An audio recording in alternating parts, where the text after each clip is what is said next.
Hello everyone. स्वागत है आप सभी का आपके अपने YouTube channel the future coaching. मैं स्वाति स्वागत करती हूं आप सभी का आपकी अपनी क्लास प्रीवियस ईयर क्वेश्चन या फिर हम ये कह सकते हैं कि प्रैक्टिस सेट की ये क्लास है जिसमें आप हमारे साथ अब एसएससी जीडी के लिए आप प्रैक्टिस करें। ठीक है, एसएससी जीडी ये प्रैक्टिस सेट और थ्योरी क्लास है, यानी कि प्रैक्टिस के साथ साथ मैं आपको जो भी आपका कंटेंट होगा उससे रिलेटेड, उस क्वेश्चन से रिलेटेड कुछ उसकी थ्योरी भी आपको बताऊंगी। ठीक है, जैसा कि आप सभी को मैं बता दूं कि जीडी की टोटल पोस्ट है 39,481। ठीक है, देखो हमारे पास कंप्लीटली फ्री बैच है, राइट।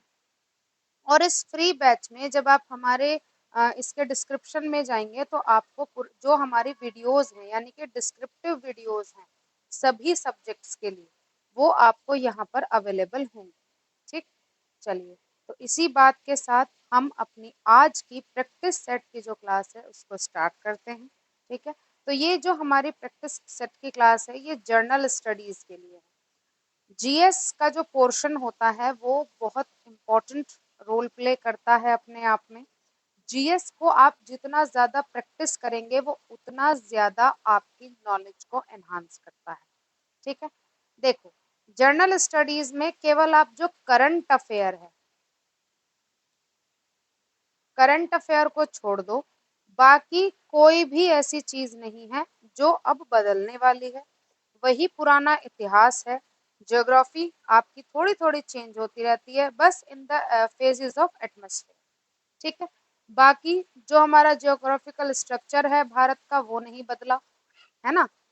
जो दुनिया का ज्योग्राफिकल स्ट्रक्चर है वो अभी तक नहीं बदला है। तो वो सारी चीजें आपकी रिपीटेड है। उनको अगर आप डिस्क्रिप्शन में पढ़ना चाहते हो तो वो हमारी क्लासेस हैं, डिस्क्रिप्टिव क्लासेस हैं, डिस्क्रिप्शन में आपको उनका लिंक मिल जाएगा। बाकी जितना ज्यादा आप इनको प्रैक्टिस करोगे ये उतना ज्यादा आपकी नॉलेज को एनहांस करेंगे। ठीक है, बाकी मैं इसके साथ साथ आपको इसकी एक्स्ट्रा नॉलेज भी देते चलो। चलिए स्टार्ट करते हैं अपने पहले क्वेश्चन के साथ। हमारा पहला क्वेश्चन आता है कि अर्थशास्त्र का पिता जनक किसको माना जाता है। ठीक है, अर्थशास्त्र का पिता, जैसा कि आप सभी जानते हैं अर्थशास्त्र क्या होता है, इकोनॉमिक्स, यानी कि जिस सब्जेक्ट में हम क्या पढ़ते हैं, धन के अर्थ को पढ़ते हैं। अर्थशास्त्र का मतलब ही होता है धन का सिद्धांत।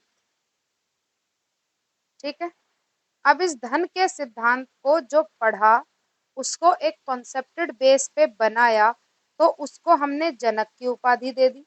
ठीक है, तो अर्थशास्त्र का जनक किसको माना जाता है?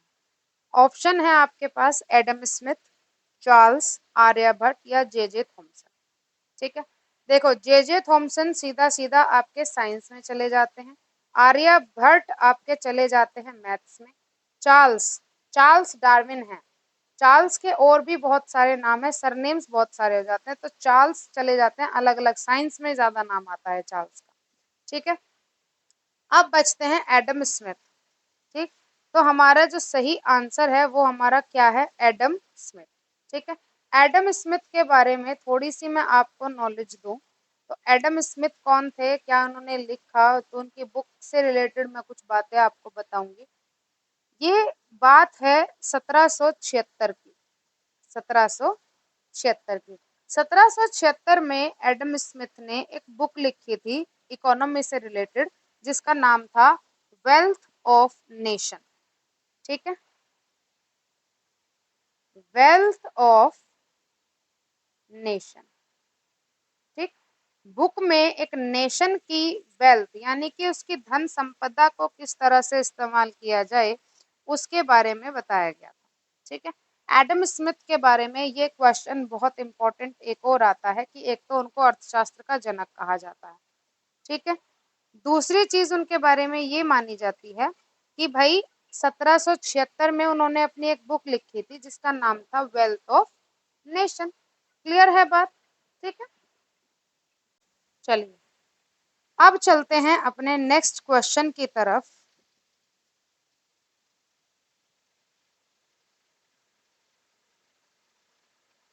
नेक्स्ट क्वेश्चन हमारा कहता है कि क्षुद्र ग्रह कहाँ स्थित है। ठीक है, क्षुद्र ग्रह कहाँ स्थित है।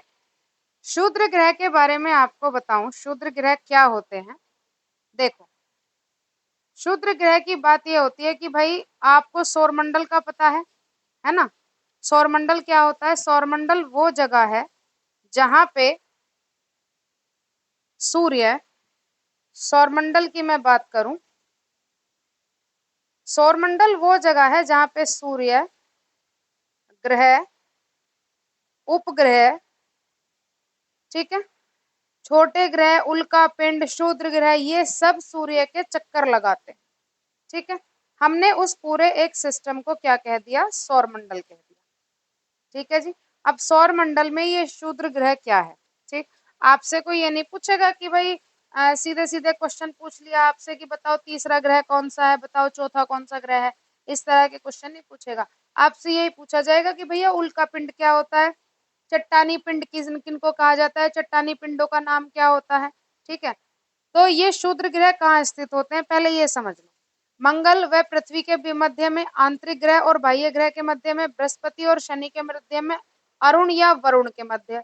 देखो, अरुण और वरुण तो वैसे ही निकल गए क्योंकि ये दोनों में से एक ग्रह ऑलरेडी हमारा डिस्ट्रॉय हो चुका है, तो पहला ऑप्शन तो हमारा यहीं पे ये कट जाता है। ठीक है, बाकी तीन ग्रहों के बारे में, तीन ऑप्शंस के बारे में हम सही जाने से पहले इसको हम समझ लेते हैं।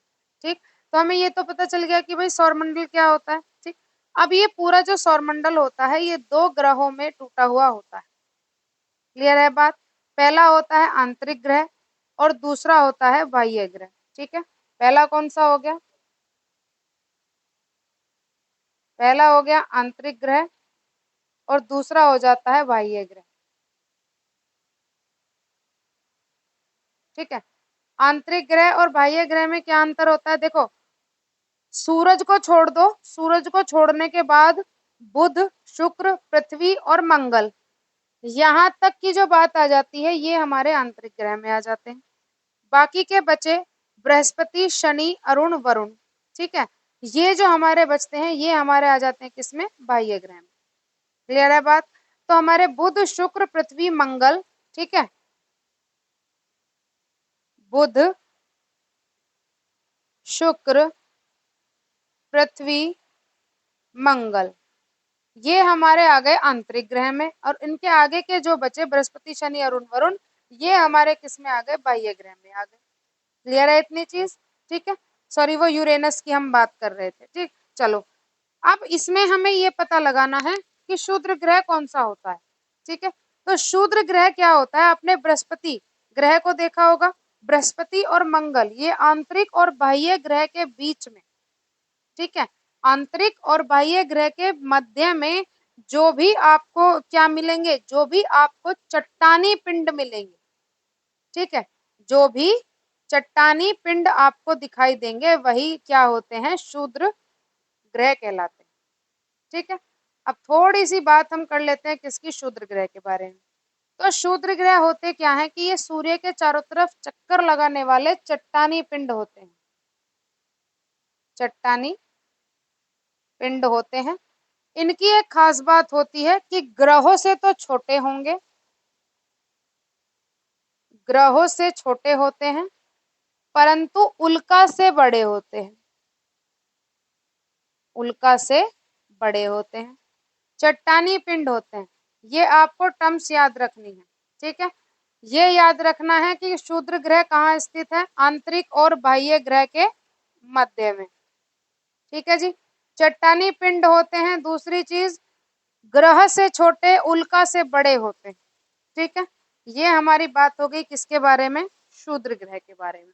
तो शूद्र ग्रह के बारे में जो पहला शूद्र ग्रह खोजा गया था उसकी मैं आपको थोड़ी सी नॉलेज दूं, तो पहला शूद्र ग्रह हमारा खोजा गया था सेरेस। ठीक है जी, पहला शूद्र ग्रह कौन सा खोजा गया था, सेरेस। ठीक है, इस सेरेस को खोजा गया था 1819 में। किसने खोजा था, ग्यूसेप प्याजी ने, किसने खोजा? ग्यूसेप प्याजी, ठीक है। ग्यूसेप प्याजी ने पहला क्षुद्र ग्रह खोजा था सेरेस नाम का 1819 में। तो ये ग्यूसेप प्याजी के द्वारा खोजा गया पहला क्षुद्र ग्रह रहा था, जिसको हमने एक नया ग्रह न देने की नाम बात भी की थी, परंतु ये एक चट्टानी पिंड होने के कारण इसको ग्रह ना कहकर इसको क्या कह दिया गया? क्षुद्र ग्रह कह दिया गया। क्लियर है इतनी चीज? होप यहाँ तक चीजें समझ में आ गई होंगी। ठीक है, चलिए चलते हैं अपने नेक्स्ट क्वेश्चन की तरफ। कौन सा ग्रह है जिस पर जीवन संभव है? ठीक है जी, कौन सा ग्रह है जिस पर जीवन संभव है? ठीक, इसका सही आंसर हमारा आ जाता है, सभी को पता होगा, शनि, अरुण, शुक्र, इन पर जीवन संभव नहीं है। मानव जीवन की हम बात कर रहे हैं, एलियन की हम बात नहीं कर रहे हैं। ठीक है, कभी सोचो नहीं यहाँ पे भी जीवन है, ऑफ कोर्स है, मैं बिल्कुल मानती हूँ हर एक ग्रह पर किसी ना किसी तरह का एक जीवधारी पाया जाता है, परंतु वहां का वातावरण मनुष्यों के लिए जो सुटेबल हम कह सकते हैं वो नहीं है। ठीक है, तो मनुष्य यानी कि मानव जीवन जो जिस पर संभव है वो एक ही ग्रह है और वो है पृथ्वी। ठीक है, पृथ्वी के बारे में कुछ बात करेंगे। सूर्य से तीसरा ग्रह है, बुध, मंगल और पृथ्वी। सूर्य से तीसरा ग्रह है पृथ्वी, एकमात्र जिस पर जीवन संभव है मानव जीवन। आकार में पांचवा सबसे बड़ा ग्रह, सबसे बड़ा ग्रह 5वें नंबर पर आता है, लार्जेस्ट में। ठीक है जी, पृथ्वी क्या है? ध्रुवों पर, यानी कि जैसे मान लो ये पृथ्वी है, ये इसके पोल्स हो गए, तो यहाँ पर क्या है? ये चपटी है। ठीक, और चपटी होने के कारण ही इन ध्रुवों पर रात और दिन का जो समय है वो बहुत ज्यादा बढ़ा हुआ है। ठीक है, यानी कि जैसे हमारे यहाँ 24 घंटे की रात, सॉरी 12 घंटे की रात होती है, 12 घंटे का दिन होता है, संपूर्ण एक पूरा दिन मिला के हो जाता है 24 घंटे। परंतु पोल्स पे क्या होता है कि सनराइज और सनसेट ये अकॉर्डिंगली होता है जैसे उसकी जो पोल की स्ट्रक्चर है सूरज की तरफ घूमेगी। हमारी पृथ्वी जो है वो इसी तरह से रखी हुई है सौर मंडल में।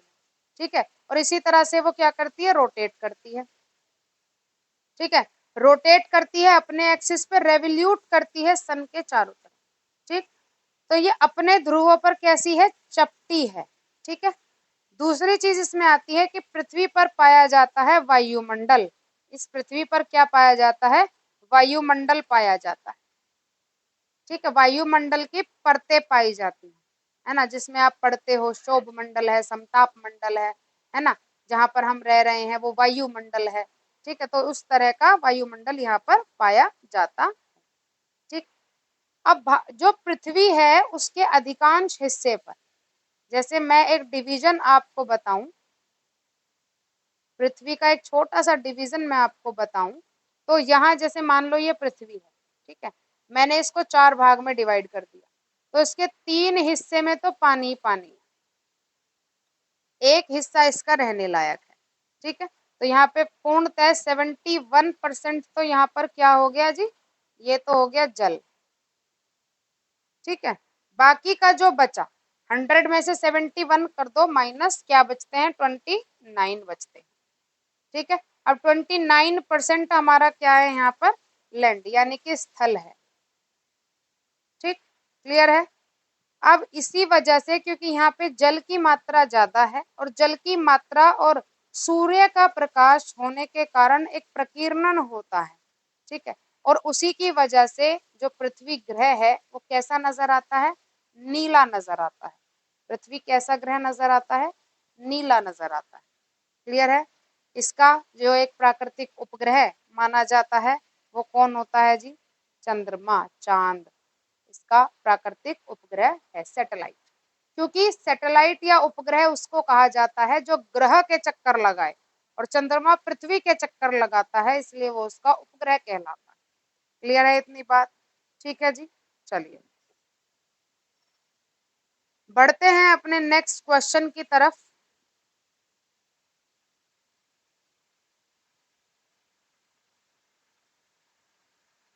नेक्स्ट क्वेश्चन हमारा ये कहता है कि इतिहास के जनक कौन हैं। ठीक है, इतिहास के जनक कौन हैं। अब इतिहास क्या है? इतिहास का मतलब है जो चीज घटित हो चुकी हो, इतिहास। ठीक है, इतिहास संस्कृत में का शब्द है।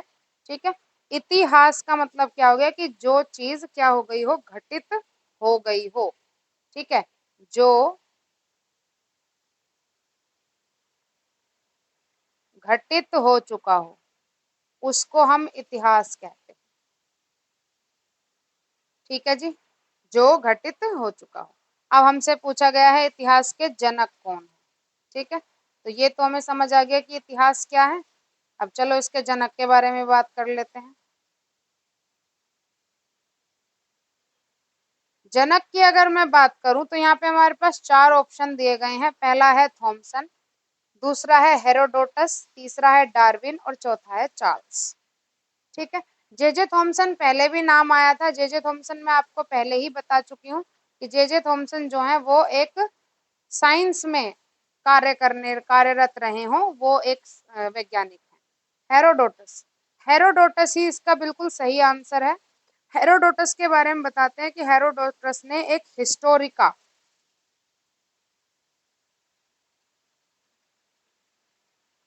हिस्टोरिका नाम की एक किताब लिखी थी। ठीक है, उसमें इन्होंने जितनी भी बातें इतिहास को समझाया था कि इतिहास क्या है, क्यों हमें इतिहास पढ़ना है, क्या इसकी जरूरत है।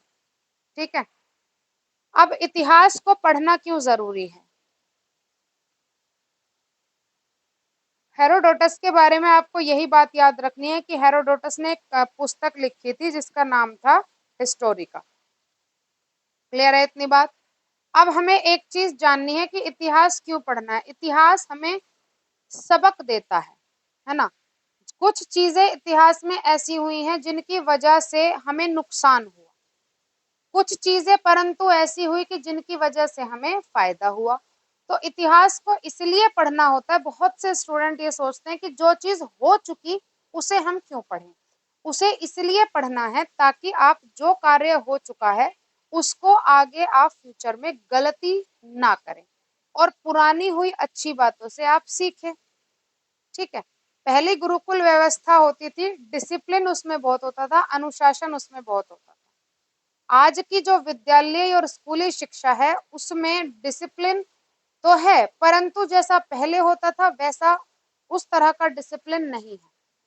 आज की एजुकेशन स्टूडेंट सेंटर्ड है। ठीक है, स्टूडेंट सेंटर्ड भी पूरी तरह से नहीं है कि भाई स्टूडेंट की हर इच्छा को मद्देनजर रखते हुए पढ़ाया जा रहा हो, नहीं। वहां पर हमने एक कॉन्सेप्ट, एक करिकुलम तैयार कर दिया, उसको बस पढ़ते रहो। परंतु पहली जो गुरुकुल की शिक्षा होती थी वो एक जैसा बच्चे को बनना है, बच्चे को राजा बनना है, सेनापति बनना है, सैनिक बनना है, या फिर उसको राज वो जिसे हम राजमंत्री कहते हैं वो बनना होता है। ठीक है, या उसको जो राजा का वो होता है सलाहकार बनना होता है, तो उसी के हिसाब से उसकी शिक्षा होती थी।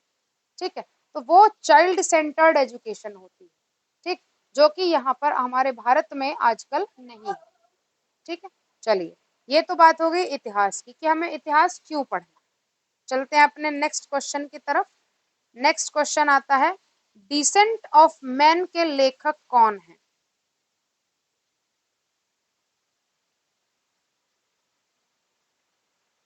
ठीक, ये कहते हैं कि भाई डिसेंट ऑफ मैन के लेखक कौन है।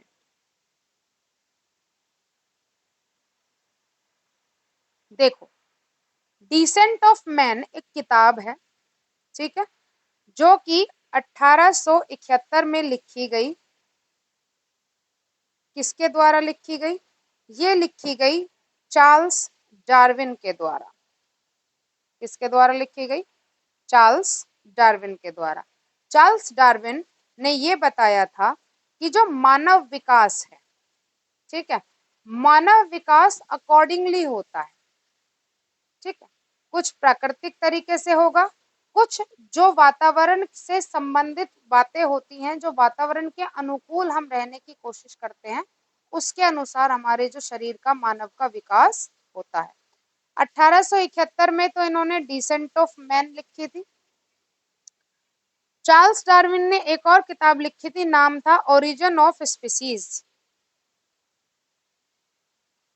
ओरिजिन ऑफ स्पीसीज,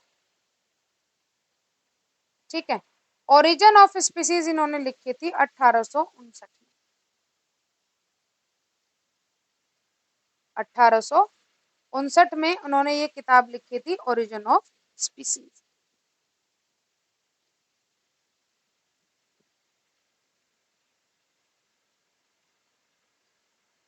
ठीक। अब डार्विन के बारे में हम आपको बता दें कि ये इंग्लैंड के रहने वाले थे। ठीक। इंग्लैंड के वैज्ञानिक थे। ठीक।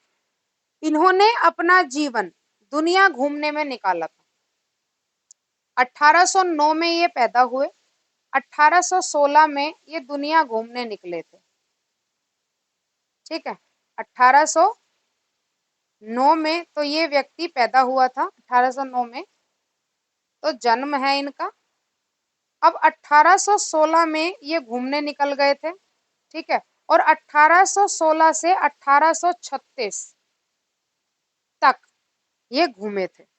ठीक है। और जिस जहाज में ये घूमे थे उस जहाज का नाम था बीगल जहाज। ठीक। जिस जहाज में ये घूमे थे उस जहाज का क्या नाम था? बीगल जहाज। ठीक है। इतनी चीज क्लियर है। तो डिसेंट ऑफ मैन के लेखक कौन हो गए जी? डार्विन हो गए। चलिए चलते हैं नेक्स्ट क्वेश्चन की तरफ। पुरुष की खोपड़ी का आयतन कितना है? ठीक है। ह्यूमन ब्रेन, अब ह्यूमन में भी दो लोग आ जाते हैं, एक आ जाता है पुरुष और दूसरे आ जाते हैं महिला। ठीक है। तो यहाँ पर हमसे पूछा गया है पुरुष की खोपड़ी का आयतन। ठीक। तो मैं आपको दोनों के बता देती हूँ। तो पुरुष की खोपड़ी का आयतन होता है जी 1274 सेंटीमीटर स्क्वायर। ये तो हो गया किसका? पुरुष की खोपड़ी का। अब महिलाओं की जो खोपड़ी होती है उसका जो आयतन होता है वो होता है 1131 सेंटीमीटर स्क्वायर। ठीक है। ये किसका हो गया जी? ये हो गया महिलाओं की, फीमेल की खोपड़ी का आयतन। क्लियर है इतनी चीज? ठीक है। जो ह्यूमन ब्रेन होता है उसका काम होता है कि ये आपका जो शरीर है उसको पूरी तरह से संतुलित रखे। आपके कार्य करने की क्षमता, सोचने समझने की क्षमता, क्या आपको बोलना है, क्या आपको कहना है, क्या आपको करना है, ये सारी चीजें कंट्रोल्ड होती हैं आपके माइंड से। ठीक है। तो इसका आयतन महिला में और पुरुष में अलग अलग होता है। आपसे पुरुष का पूछा गया है, महिलाओं का मैंने बता दिया, दोनों नोट कर लें। ठीक है। चलिए नेक्स्ट क्वेश्चन आ जाता है कि पदार्थ की छोटी से छोटी अवस्था जिसे तोड़ा ना जा सके।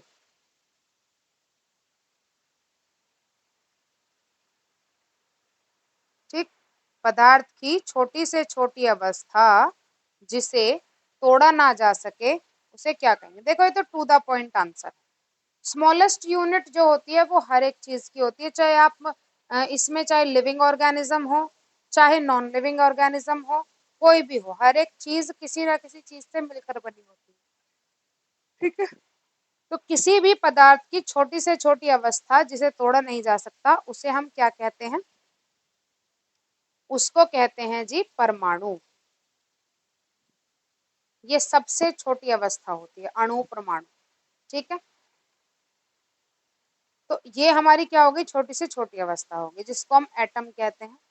फिर एटम के पूरे स्ट्रक्चर चलते हैं। अब जो हम जे थॉमसन हम बार बार पढ़ते आ रहे थे, जे थॉमसन हम बार बार पढ़ते आ रहे थे, अब जे थॉमसन का जो नाम आता है वो इसी परमाणु की स्ट्रक्चर के लिए आता है। ठीक है। इन्होंने ही बताया था कि परमाणु की जो संरचना है वो कुछ इस तरह की है जैसे आधा कटा हुआ तरबूज। ठीक है। तो ये हमारी क्या होगी? थॉमसन थ्योरी कहलाती है। जे थॉमसन का नाम इसी साइंस में, इसीलिए मैं बार बार बोल रही थी आपसे कि इसी साइंस में आता है। चलिए नेक्स्ट क्वेश्चन।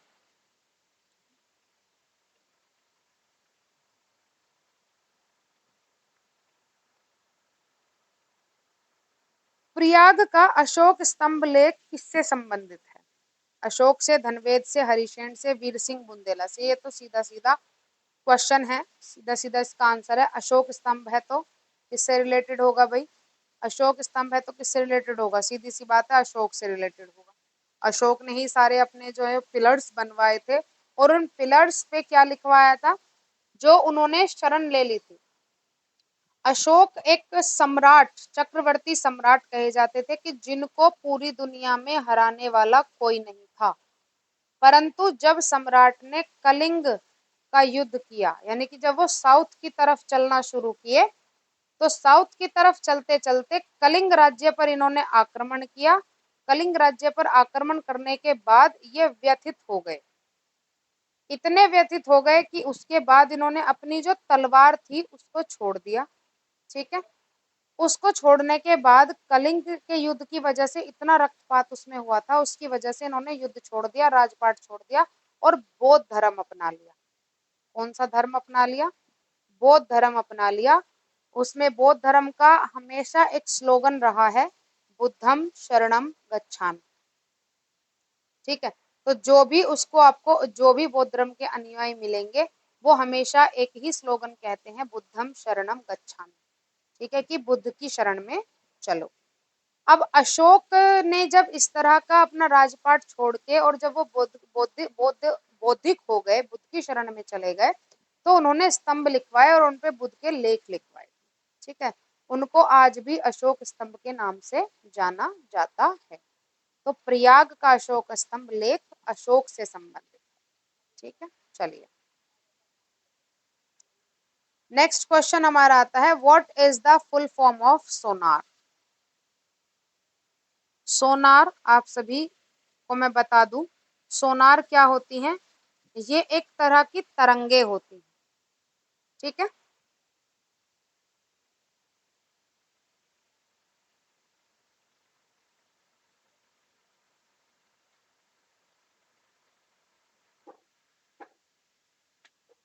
ठीक, एक तरह की तरंगे होती हैं जिससे हम पता लगाते हैं पानी के अंदर, आसमान के में जो भी हमारा क्या होता है, जैसे हमने समुद्र के अंदर अधिकतर इसका प्रयोग किया जाता है। ये समुद्र की गहराई, जहाज जब चलते हैं यानी कि शिप जब जाते हैं पानी के अंदर, तो सोनार जो उसमें लगे होते हैं, सोनार बताते हैं कि कोई कुछ खतरा तो आगे नहीं है, रास्ता वो दिखाएंगे कि रास्ता साफ है नहीं है। अगर कुछ भी गड़बड़ होती है तो वहां पे आपके जहाज के अंदर कंपन होने लगती है, वो सोनार होता है। तो सोनार का फुल फॉर्म क्या होता है? Sound navigation and ragging, ranging, ragging नहीं ranging, sound navigation and ranging, sound को नेविगेट करना, ठीक है, और उसकी रेंज का पता लगाना। समुद्र की गहराई का पता लगाने के लिए डूबने वाले जहाजों को इनकी मदद से निकाला जाता है। ठीक है, और ये तो गहराई पता लगाने के लिए सोनार का यूज तो हम करते हैं, लेकिन गहराई को नापने के लिए क्या चाहिए होता है? ठीक है, और जो गहराई को नापने के लिए चाहिए होता है वो होता है जी फेदोमीटर। गहराई को नापने के लिए जिस यंत्र का उपयोग किया जाता है वो होता है फेदोमीटर। क्लियर है? चलिए चलते हैं नेक्स्ट क्वेश्चन की तरफ। मानव शरीर में पाचन शुरू होता है, डाइजेशन, पाचन क्रिया एक बहुत लंबा प्रोसेस है, मुख से स्टार्ट होता है और पूरे जो आपका क्या रहता है, एनस, वहां तक इसका पूरा एक प्रोसीजर चलता है। मुख में पाचन हुआ, फिर ईसोफेगस से वो आपके स्टमक में गया, स्टमक यानी कि आपका पेट। ठीक है, पेट से फिर वो डाइजेस्ट हुआ, फिर वहां पे लीवर से आपके कुछ जो चीजें हैं वो उसमें ऐड हो गई। ठीक है, लीवर से फिर वो छोटी आंत में जाता है, छोटी आंत से फिर वो बड़ी आंत में जाता है, बड़ी आंत से फिर जितना भी वेस्ट होता है वो बॉडी से बाहर हो जाता है। ये पाचन का एक ओवरव्यू मैंने आपको दिया। अब मानव का जो पाचन है वो उनके मुख से ही शुरू हो जाता है। किससे शुरू हो जाता है? मुख, माउथ। यानी कि जब आप खाने को चबाते हैं तो चबाते वक्त आपकी जीभ जो होती है उस जीभ से एक हार्मोन निकलता है जिसको हम कहते हैं सलाइवा, और ये सलाइवा मदद करता है प्रोटीन के पाचन में। ठीक है, तो मुख में ही इसका पाचन क्या है, शुरू हो जाता है। नेक्स्ट क्वेश्चन हमारा आता है बौद्ध धर्म के संस्थापक। बौद्ध धर्म की मैंने अभी आपसे बात की थी, ठीक है। तो बौद्ध धर्म के संस्थापक हमारे कौन है? गौतम बुद्ध, ठीक है। इनके बचपन का नाम था सिद्धार्थ। बचपन का नाम क्या था? सिद्धार्थ। इनके पिता शुद्धोधन थे। पिता कौन थे इनके? शुद्धोधन। आपको ये चीज पता होनी चाहिए कि जो सिद्धार्थ थे वो शाक्य गणराज्य, यानी कि वो एक राजपुत्र थे, है ना, एक राजकुमार थे। और राजकुमार से एक भिक्षुक बनना और भिक्षुक बनने के बाद तपस्या करना और फिर पूर्णतः अपना ज्ञान प्राप्त करना, ये इनकी पूरी लाइफ की थीसिस रही थी, ठीक है। माता का नाम था महामाया, ठीक है। माता का क्या नाम था? महामाया। माता महामाया। अब माता का देहांत हो गया था इनके जन्म के 7वें दिन, ठीक। अब उसके बाद माता जी इनके जन्म के 7वें दिन चल बसी थी, परंतु इनका जो लालन पालन किया वो इनकी मौसी ने किया था। ये चीजें साथ के साथ नोट करते चलना, क्योंकि स्पेस कम है उस वजह से मुझे बार बार ये चीजें थोड़ी सी रफ करनी पड़ रही हैं, ठीक है। तो सिद्धार्थ की माता जी का उनके जन्म के 7वें दिन देहांत हो गया, तो इनका पालन पोषण इनकी मौसी ने किया था। पालन पोषण इनकी मौसी ने किया था, और मौसी का नाम था प्रजापति गोमती। प्रजापति एक उपाधि होती है, प्रजापति गोमती द्वारा इनका लालन पालन किया गया था। शुद्धोधन जो इनके पिता थे, उन्होंने उनको इनके जन्म के वक्त, गौतम बुद्ध के जन्म के वक्त एक भविष्यवाणी की गई थी कि भाई या तो ये बच्चा एक बहुत बड़ा कौन बनेगा, एक तरह से जिसको सब फॉलो करेंगे, है ना, एक बहुत बड़ा गुरु बनेगा। अन्यथा ये जब राजा बनेगा तो ये एक चक्रवर्ती सम्राट बनेगा, इसको कोई भी हरा नहीं पाएगा। ये इनके बारे में प्रिडिक्शन की गई थी। अब इस प्रिडिक्शन में शुद्धोधन, एक राजा हमेशा यही चाहता है कि उसका बेटा नेक्स्ट राजा बने और उससे भी बड़ा राजा बने। तो इन्होंने सिद्धार्थ को कभी घर से बाहर नहीं निकलने दिया। उस प्रिडिक्शन में यह था कि जिस दिन भी सिद्धार्थ ने कोई दुख देखा उसी दिन इनका हृदय परिवर्तन हो जाएगा और ये गृहस्थी को छोड़ देंगे, ठीक है। तो इसी बात का डर उनके पिता को रहा, तो उनके पिता ने क्या किया कि हमेशा इन्हें अंदर कमरे में, राजमहल के अंदर ही बंद रखा, इन्हें हर सुख सुविधाओं से परिपूर्ण रखा, इनके सामने कोई भी दुख भरी बात करेगा नहीं, इनके सामने किसी भी तरह का दुख नहीं आना चाहिए, ये सभी को स्ट्रिक्ट इंस्ट्रक्शंस थे। एक दिन सिद्धार्थ ने कहा कि भाई मुझे ये राज्य घूमना है। तो शुद्धोधन जिस दिन भी सिद्धार्थ राज्य घूमना चाहते थे, शुद्धोधन राज्य को बिल्कुल खुशहाल बना देते थे ताकि उन्हें दुख का एहसास ना हो। मात्र 16 वर्ष की उम्र में इनका विवाह कर दिया गया। 16 वर्ष की उम्र में इनका विवाह कर दिया गया। इनकी पत्नी का नाम था यशोधरा। पत्नी का क्या नाम था? यशोधरा, ठीक है। शादी के 12 वर्ष बाद इनको 2 बच्चे हुए, ठीक है, सॉरी, इनका पुत्र पैदा हुआ जिसका नाम था राहुल, ठीक है। अब उसके बाद जब इन्हें किसी भी तरह के दुख का एहसास ही नहीं था, तो इनका जो सेवक था एक, उस सेवक से इन्होंने कहा कि मुझे इस राज्य को देखना, ठीक है। अब मुझे इस राज्य का वो पहलू देखना है जो मैंने नहीं देखा, ठीक।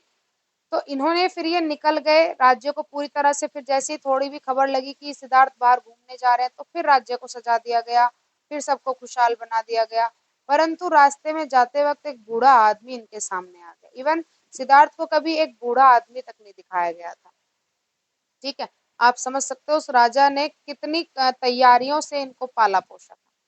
परंतु जब वो बूढ़ा आदमी देखा तो उन्होंने अपने सेवक से पूछा, जो कि बहुत बढ़िया, जिसको मैं मानती हूँ, उन्होंने कभी इनसे झूठ नहीं बोला, कि ये कौन है, ये कैसी अवस्था है। तो उन्होंने कहा कि महाराज मानव की ऐसी अवस्था एक ना एक दिन आनी है, इसको वृद्धावस्था कहते हैं। ठीक है। शुद्ध उन्होंने कहा कि रथ को मोड़ो, आगे की तरफ लेके चलो। आगे एक बीमार व्यक्ति उनको मिल गया। ठीक। ये ये पूरा एक 7 प्रेडिक्शन के रूप में भी ये पूरा पूरा आता है, उसमें पूरा एक सिद्धार्थ का लेख आता है, उसी में ये सारी चीजें हैं। तो उन्हें तब इन सब चीजों का एहसास हुआ कि मतलब मैंने तो कभी ये चीजें देखी थी, मुझे पता ही नहीं है कि ये क्या है ना। तो उनके उस सेवक ने उनको सारी चीजें वो बताई। क्लियर है बात। तब इनका वो निष्काय हुआ था, तब इन्होंने इन सारी चीजों को देखने के बाद 29 वर्ष की आयु में अपने घर को छोड़ दिया। क्लियर है बात। ठीक है। ये है महात्मा बुद्ध की कहानी। ठीक। चलिए नेक्स्ट क्वेश्चन पर चलते हैं। ये कहते हैं कि मूल सिद्धांत में कुल कितने अनुच्छेद हैं। ठीक। तो मूल सिद्धांत में मैं डायरेक्ट इसका आंसर आपको दूंगी कि मूल सिद्धांत में हमारे 395 अनुच्छेद हैं। चलिए नेक्स्ट हमारा क्वेश्चन आता है कि प्रस्तावना की भाषा कौन से संविधान से की गई। ठीक है। अमेरिका, ऑस्ट्रेलिया, जापान या इनमें से कोई नहीं। तो प्रस्तावना की जो भाषा है वो ली गई थी ऑस्ट्रेलिया के संविधान से। ठीक है। प्रस्तावना की जो भाषा है वो किससे ली गई थी, ऑस्ट्रेलिया के संविधान से ली गई थी। ठीक। नेक्स्ट चीज हमारी आ जाती है कि प्रस्तावना का जो है उद्देश्य प्रस्ताव। देखो प्रस्तावना का मतलब होता है जो आप सबसे पहले संविधान में पढ़ेंगे। ठीक है ना, कि हम भारत के नागरिक। ठीक है। इस तरह से पूरी एक वो लिखी हुई है प्रस्तावना, उसको हम क्या कहते हैं, वो पूरा एक उसमें संशोधन भी किए गए, उसमें समाजवाद शब्द जोड़ा गया। अब आपको थोड़ा सा इस पे काम करना है, प्रस्तावना पे आपको ये बताना है कि जो उसमें संशोधन हुए थे प्रस्तावना में, तो वो संशोधन किस आर्टिकल के मद्देनजर हुए थे, किस आर्टिकल के तहत। ठीक है। ये क्वेश्चन आप मेरी तरफ से नोट करेंगे, होमवर्क क्वेश्चन भी मैं आपको दूंगी। नेक्स्ट ये कहते हैं कि उद्देश्य प्रस्ताव कब प्रस्तुत किया गया। ठीक है। तो उद्देश्य प्रस्ताव जो है वो आपका प्रस्तुत प्रस्तुत कब किया गया। एक यहाँ पे दो क्वेश्चन आएंगे, एक आएगा स्वीकार कब किया गया और एक आएगा प्रस्तुत कब किया गया। तो देखो ये प्रस्तुत किया गया था 1946 में। पूरी कंप्लीट डेट आती है 13 दिसंबर 1946 को ये हमारा जो उद्देश्य प्रस्ताव है प्रस्तुत किया गया। स्वीकार कब किया गया, स्वीकार किया गया था जी 22 जनवरी 1947 को। 22 जनवरी 1947 को ये प्रस्ताव स्वीकार किया गया था। ठीक है। क्लियर है इतनी चीज। उद्देश्य प्रस्ताव पर आपको ये चीजें याद रखनी है।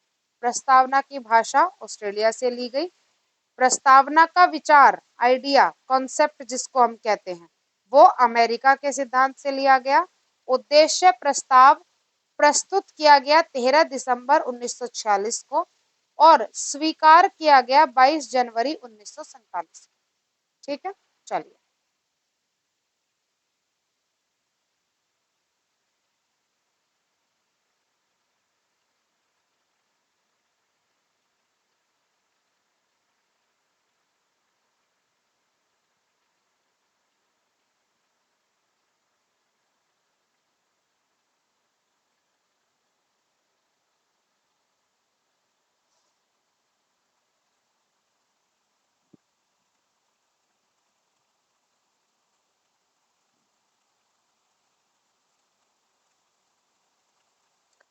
नेक्स्ट क्वेश्चन आता है कि जिस भी देश में हेड ऑफ स्टेट जनता द्वारा निर्वाचित होता है उसको क्या कहते हैं। हेड ऑफ स्टेट को किसने चुना है, जनता ने चुना है। तो ऐसे राज्य को क्या कहा जाता है, तो भाई ऐसे राज्य को लोकतंत्र कहा जाता है, जहां पर जनता को अधिकार होता है अपना राजा चुनने का। हेड ऑफ द स्टेट चुनने का अधिकार जिस भी स्टेट को की नागरिक को होगा तो उसको लोकतंत्र हम कहेंगे। क्लियर है। कुछ बाकी गणराज्य समाजवाद नहीं, आप उसको सीधा सीधा क्या कहेंगे, लोकतंत्र। इंग्लिश में इसको कहते हैं डेमोक्रेसी। एक डेमोक्रेटिक कंट्री में ही आप रहते हैं। भारत एक डेमोक्रेटिक कंट्री है जहां पे वहां का नेता खुद चुना जाता है। क्लियर है बात। ठीक। नेक्स्ट हमारा क्वेश्चन आता है ऐसे पदार्थ जिन्हें पानी में डालने पर H+ आयन देते हैं। देखो, जब हम उन्हें पानी में डिसॉल्व करेंगे तो वो H+ आयन रिलीज करेंगे। कुछ ऐसे एलिमेंट होते हैं। दूसरे तरह के होते हैं जो OH+ आयन रिलीज करते हैं। तो जो H+ आयन रिलीज करते हैं उनको कहते हैं अम्ल, और जो OH+ आयन रिलीज करते हैं उनको कहते हैं जी क्षार। तो इस क्वेश्चन का सही आंसर तो है अम्ल, परंतु क्षार के लिए याद रखना OH+ आयन रिलीज होंगे तो वो हमारा बेस क्षार कहलाता है। जब H+ आयन रिलीज होते हैं तो हमारा एसिड अम्ल कहलाता है। क्लियर है जी? चलिए नेक्स्ट क्वेश्चन हमारा आता है, पानी का पृष्ठ तनाव सरफेस टेंशन कौन कम करता है? यानी कि पानी के अंदर जो टाइटनेस है उसको कौन तोड़ेगा? ठीक है, उसको कौन तोड़ता है? उसको डिटर्जेंट जितने भी होते हैं वो तोड़ते हैं, और डिटर्जेंट में मिला होता है धावन सोडा। ठीक है, बेस होता है। तो पृष्ठ तनाव को कम करने वाली चीजें यही होती हैं, जिसमें आपका क्या आसंजक बल कार्य करता है। ठीक है, ससंजक बल जो जोड़े, आसंजक बल जो तोड़े। ठीक, तो धावन सोडा इसका सही आंसर है। ठीक है, क्लियर है इतनी चीज? यहाँ तक किसी को कोई परेशानी नहीं है? चलिए नेक्स्ट क्वेश्चन हमारा आता है NaCl। NaCl, NaCl का मैं आपको नाम बता दूं पहले। NaCl का नाम है जी सोडियम क्लोराइड। क्या नाम है? Sodium chloride. और सोडियम क्लोराइड जो होता है इसका नॉर्मल नाम हमारा क्या होता है सोडियम क्लोराइड का?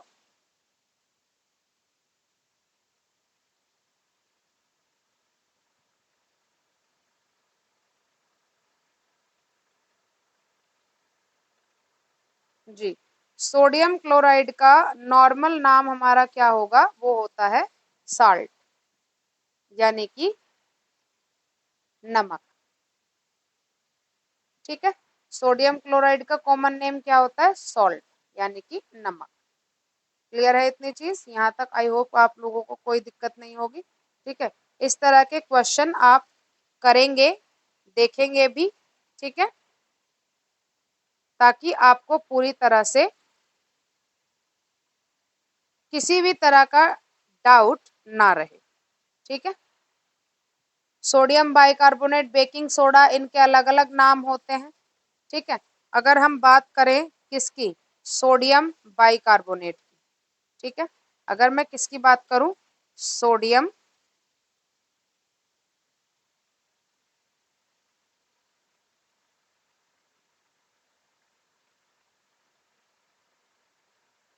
ठीक, सोडियम बाइकार्बोनेट की अगर मैं बात करूं तो इसका जो केमिकल फॉर्मूला होता है वो होता है NaH।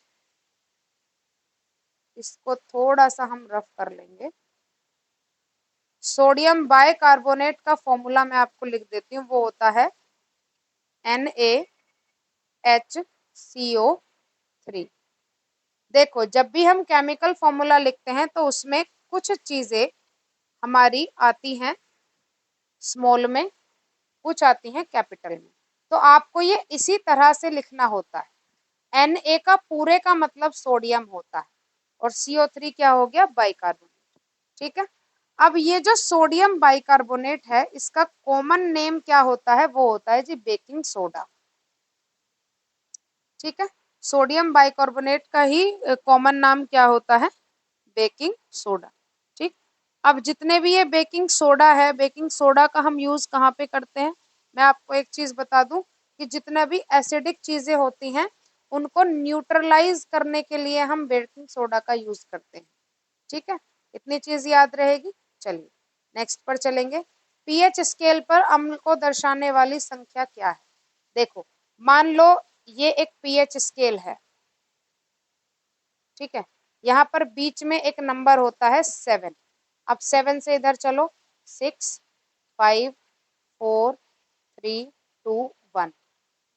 7 से इधर चलो, 8 9 10 11 12, नीचे लिख देती हूँ 13 14। 7 होता है एक न्यूट्रल नंबर, ना तो वो एसिडिक है ना वो बेसिक है। 7 से जब आप इस तरफ लेफ्ट की तरफ जाएंगे तो आप एसिड, जो वो एलिमेंट होगा वो कैसा होगा, एसिड होगा। और जब आप इस तरफ चलेंगे 14 तक तो वो हमारा कैसा होगा, बेस होगा। ठीक है, अब ये हमसे कहते हैं, अब आप क्वेश्चन का आंसर दे दीजिए। पीएच स्केल पर अम्ल को दर्शाने वाली संख्या 7, 0 to 7, 7 to 14 या नन। पता चल गया, 0 to 7। 0 to 7 जितना आप चलेंगे उतना आपका अम्ल अम्ल होगा, अम्लिक होगा, अम्लीय होगा पदार्थ। और 7 से जितना आप 14 तक जाते जाएंगे उतना ज्यादा आपका जो पदार्थ है वो कैसा होता चला जाएगा, क्षारीय, बेस होता चला जाएगा। ठीक है, और इस पूरे स्केल को हम नाम दे देते हैं पीएच स्केल। ठीक, चलिए, फुल फॉर्म ऑफ सिडबी। ठीक, फुल फॉर्म ऑफ सिडबी। ठीक है, अब सिडबी का मतलब क्या होता है, SIDBI। ठीक, small industrial development bank of India, state international development bank of India, small interest development bank of India, small industrial development branch of India. ठीक है, सिडबी एक बैंक है जो प्रोवाइड करवाता है उनको लोन करवाता, प्रोवाइड करवाता है जिनका जो इंडस्ट्रियल लेवल है वो छोटे लेवल पर है, उनको डेवलप करने के लिए सिडबी जैसा बैंक बनाया जाता है। ठीक है, तो इसका सही आंसर है small small industrial development bank of India. इसका सही आंसर हमारा ऑप्शन ए है। ठीक है, स्टेट, यहाँ पे स्टेट गलत है, यहाँ पे आपका स्मॉल इंटरेस्ट गलत है, यहाँ पे ब्रांच गलत है। इस तरह से आप निकालेंगे। सिडबी एक बैंक है, स्मॉल इंडस्ट्री डेवलपमेंट के लिए काम करता है। क्लियर है बात। चलिए नेक्स्ट क्वेश्चन पर चलते हैं। भारत की वित्त मंत्री कौन है? The one and only Nirmala Sitharaman. ठीक है, निर्मला सीतारमन भारत की वित्त मंत्री हैं। ठीक, सिद्धार्थ की पत्नी कौन है? सिद्धार्थ की पत्नी यशोधरा। कौन है सिद्धार्थ की पत्नी? यशोधरा। महामाया मम्मी थी उनकी, गोमती जी उनकी वो थी मासी जिन्होंने उनका पालन पोषण किया, और यशोधरा उनकी पत्नी, और राहुल उनका बेटा, शुद्धोधन उनके पिता थे। ये सारी चीजें मैं आपको बता चुकी हूँ। ठीक है, चलिए, इस कंप्लीट वीडियो के बाद आपको एक होमवर्क क्वेश्चन मैं दे रही हूँ।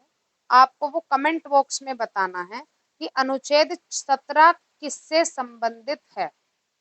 ठीक है, अनुच्छेद 17 किससे संबंधित है, ये आप आंसर मुझे कमेंट बॉक्स में बताओगे।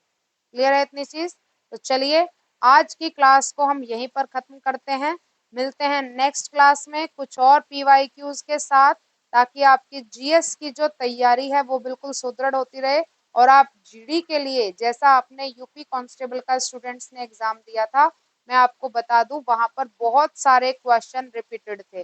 जो क्वेश्चन यहाँ पे हमने कराए थे, बहुत सारे क्वेश्चन वहाँ पे रिपीटेड थे, GS में, हिंदी में, मैथ्स में, रीजनिंग में। ठीक है, तो मैं उम्मीद करती हूँ कि जो बच्चे यहाँ से आप प्रैक्टिस करोगे तो वो आपके क्वेश्चंस की जो एक लिमिटेशन होती है ना उसको पार करेंगे आप, है ना। आपके क्वेश्चन का कोई सीमा नहीं रहेगी, आपके पास कैसा भी क्वेश्चन आ जाए आप उसके लिए तैयार रहें। ठीक है, चलिए मिलते हैं नेक्स्ट क्लास में। Thank you so much.